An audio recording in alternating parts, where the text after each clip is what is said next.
পানি মানে এমন ভাবে উঠছে আর রক্ষা করার ইয়া নাই, জিনিস সব ইয়ে হয়ে গেছে। গতিয়া গাং, তারপর ওইদিকে উত্তর পাশে ফুলকাজি উপজেলাতে অনেকগুলো বাড় ভেঙে যায়।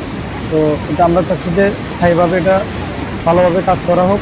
এখানে মনে করেন যে মাছের ঘের চলে গেছে প্রায় 20টির উপরে আছে, প্রায় 20 লক্ষ টাকার উপরে মাছ চলে গেছে। এখানে যে আমাদের অনেকগুলো গ্রাম ছিল, বিশেষ করে আমাদের যে এই ভারতের যে সাইডগুলো থেকে এবং আমাদের যে বাঁধগুলো ছিল, বাঁধগুলো ভেঙে গেছে।